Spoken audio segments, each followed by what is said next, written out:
Assalamualaikum warahmatullahi wabarakatuh. Perkenalkan, nama saya Depili Agisti, mahasiswi STAI Dr. KHEZ Mutakin Purwakarta, Prodi Pendidikan Agama Islam 3A. Di sini saya akan menyampaikan materi pembelajaran tentang tazkiyatun nafs. Sebelum memulai pembelajaran, alangkah baiknya kita berdoa terlebih dahulu. Bismillahirrohmanirrohim. Rabbi zidni ilman warzuqni fahman. Amin. Nah, apa kabarnya teman-teman semua? Semoga baik-baik saja ya. Hari ini kita akan belajar tentang akidah akhlak, pelajaran akidah akhlak. Materinya tentang tazkiyatun nafs. Sebelumnya ada yang sudah tahu apa itu tazkiyatun nafs? Tazkiyatun nafs adalah penyucian jiwa dan hati dari kotoran, noda, dan hawa nafsu pada diri kita. Nah, siapa yang tahu betapa pentingnya tazkiyatun nafs? Belum ada yang tahu? Mari simak video yang akan saya tampilkan. Selamat menyaksikan. Di sini beliau menjelaskan pentingnya menyucikan jiwa. Karena jika jiwa seseorang atau hati seseorang itu baik, maka seluruh amalannya akan baik. Seluruh aspek dalam kehidupannya akan baik. Dia akan jadi orang yang beradab, berakhlak mulia. Dia akan jadi orang yang bertakwa kepada Allah Subhanahu wa taala. Bagaimana teman-teman? Apakah sudah paham betapa pentingnya tazkiyatun nafs itu? Semoga teman-teman semua sudah paham ya. Nah, apa saja sih sikap yang harus dijauhi agar berakhlakul karimah? Yang pertama itu ada godok, dan yang kedua adalah nafsu syahwat. Itu hanya salah satu contohnya saja yang akan saya bahas. Nah, yang pertama pengertian godok. Godok adalah pemarah atau orang yang suka marah-marah. Godok adalah sikap tidak bisa mengendalikan diri sehingga mengeluarkan amarah. Orang yang suka marah-marah atau orang yang memiliki sikap godok biasanya mudah kehilangan akal sehingga dia meluapkan emosinya. Sebenarnya marah itu wajar-wajar saja, asal kita dapat mengendalikan emosi sehingga tidak seenaknya meluapkan amarah kepada orang yang belum tentu bersalah. Yang kedua adalah nafsu syahwat. Nafsu syahwat adalah keinginan untuk berbuat zina. Nafsu syahwat ini dapat mengantarkan seseorang ke dalam lubang kemaksiatan. Bukan hanya orang yang berpacaran saja, tapi orang yang sudah menikah sekalipun dapat terjerumus ke dalam kemaksiatan ini. Contohnya, pasangan yang sudah menikah tapi masih berhubungan dengan pasangan yang lain.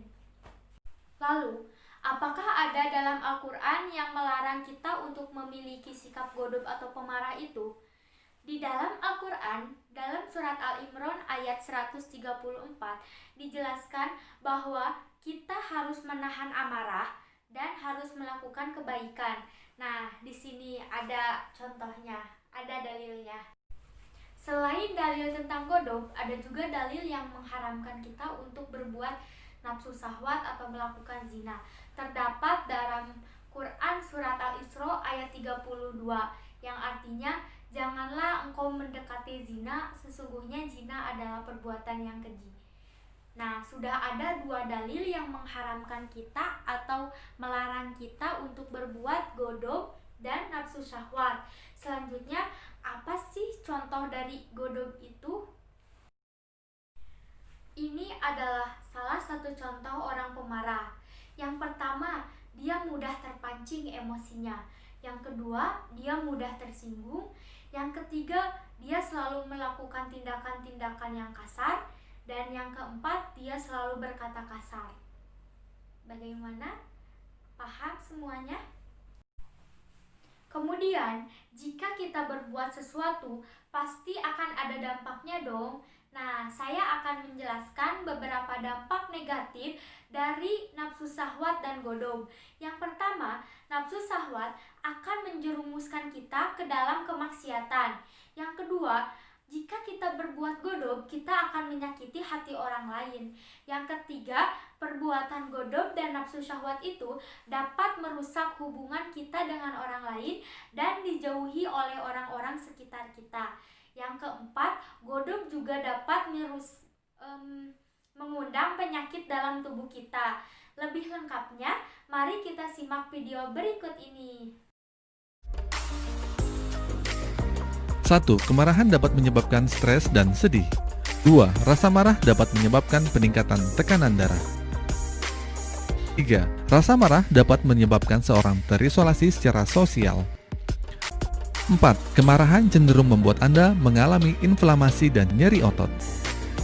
5. Rasa marah memperburuk kondisi jantung. 6. Kemarahan dapat menimbulkan kecanduan dan kebiasaan buruk lainnya. 7. Rasa marah dapat menurunkan imunitas tubuh.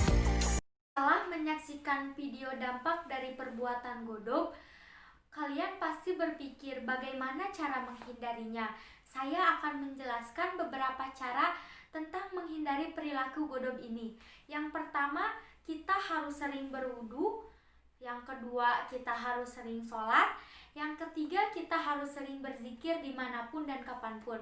Selain itu, jika kita sedang marah dan keadaan marah kita sedang berdiri, maka dianjurkan untuk duduk supaya emosi kita teredam.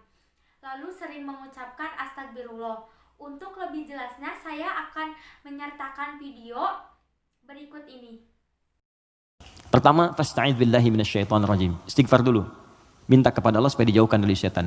Kalau bahasa doanya, Rabbi inni a'udzubika min hamazatis syayatin wa a'udzubika ayyahdurun. Kalau bahasa kitanya, saya nggak hafal Ustaz bahasa Arabnya, boleh pakai bahasa Indonesia. Ya Allah, mohon lindungi aku dari pengaruh setan sekarang ya Allah. Jangan sampai dia hadir menguasai jiwaku. Ya, kalau belum reda, sedang berdiri, duduk kata Nabi. Duduk belum selesai, berbaring sebentar, pikirkan dulu. Belum tenang, wudu, karena api hanya bisa dipadamkan dengan air. Pelan-pelan, pelan-pelan, pelan-pelan.